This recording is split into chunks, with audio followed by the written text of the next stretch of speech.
कौन सा मजहब और कौन सी ऐसी कौम है जिसको विपरीत परिस्थितियों में हिंदू दर्शन ने अपने यहां शरण न दी हो, उसको फलने फूलने का अवसर न दिया हो। कौन सा ऐसा है दुनिया के अंदर? लेकिन आज जिस हिंदू दर्शन ने सबको शरण दी, सबको फलने फूलने का भरपूर अवसर दिया, आज जब उसी के खिलाफ षड्यंत्र होना प्रारंभ होता है तो उसे एकजुट होना तो पड़ेगा ही। और मुझे लगता है इन लोगों के कर्मों का फल है कि पूरे देश का हिंदू जनमानस आज इस बात के लिए तैयार हो रहा है कि उसके खिलाफ आज शासन तंत्र से जो षड्यंत्र हो रहे हैं उसका जवाब अपने स्तर पर देना ही पड़ेगा। और आज वही स्थिति सामने आई है। महोदय, मैं पूछना चाहता हूं इन लोगों से, जब भारत का मुसलमान हज यात्रा करने के लिए जाता है, महोदय, जब हज यात्रा करने के लिए जाता है, उसकी पहचान तब भारतीय के नाम पर नहीं, पाकिस्तानी के नाम पर नहीं, बांग्लादेशी नाम पर नहीं, भारतीय उपमहाद्वीप का जो भी मुसलमान हज यात्रा करने के लिए जाता है उसकी पहचान हिंदू नाम पर होती है, उसकी पहचान भारतीय, पाकिस्तान या बांग्लादेश के नाम पर नहीं। लेकिन अगर उसी हिंदू पहचान को हम इनके ऊपर यहां पर लागू करने का प्रयास करते हैं, इनको बुरा लगता है। हिंदू सांप्रदायिकता नहीं, हिंदू राष्ट्रीयता का प्रतीक है। और भारत की राष्ट्रीयता का प्रतीक हिंदुत्व को बदनाम करोगे तो उसकी कीमत चुकानी पड़ेगी इन लोगों को। और इसलिए महोदय, मैं आप सबके आपके माध्यम से एक बार कहना चाहता हूं, महोदय, एक बार गुरुदेव रविंद्रनाथ टैगोर ने कहा था, गुरुदेव रविंद्रनाथ टैगोर ने एक बात कही थी। उन्होंने कहा था अगर भारत को समझना है, बैठ जाइए आप, फालतू बात करते हैं। महोदय, उन्होंने कहा, गुरुदेव रविंद्रनाथ टैगोर ने एक बात कही थी और उन्होंने कहा था कि अगर भारत को समझना है तो मैं भारतीय अस्मिता को पहचानना पड़ेगा। और भारतीय अस्मिता को पहचानना है तो स्वामी विवेकानंद के बारे में आप जान लीजिए।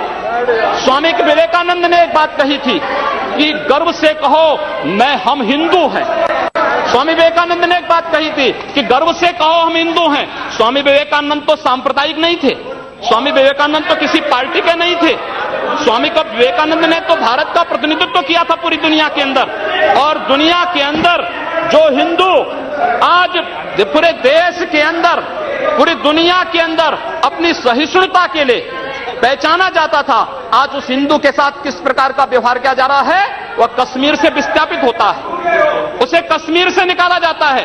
एक भी बार इस सदन में चर्चा नहीं होती है, इन लोगों का मुंह नहीं खुलता जब कश्मीर से 3.5 लाख की संख्या में कश्मीरी पंडित निकाले जाते हैं, तब ये लोग नहीं बोलते।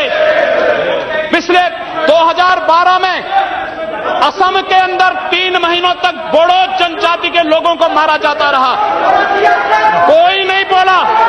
महोदय, कोई नहीं बोला। जम्मू कश्मीर के बाद जम्मू कश्मीर के हिंदुओं के मारने पर कश्मीरी पंडितों को उनके घरों से बेदखल कर दिया गया, एक भी बार ये लोग बोले नहीं, इनको पीड़ा नहीं हुई। दुनिया के अंदर ये अपने आप में बिरला उदाहरण था जहां पर अपने ही देश में अपने ही जानने वाले लोग विस्थापित होकर के खाना बदोश की जिंदगी जी रहे हैं। उस शर्मनाक घटना की निंदा एक भी बार इन लोगों ने नहीं की। मुंबई के दंगों पर ये लोग मौन रहे। जमशेदपुर और भागलपुर के दंगे कांग्रेस के समय हुए थे, एक भी बार इन लोगों ने उस पर चिंता व्यक्त नहीं की।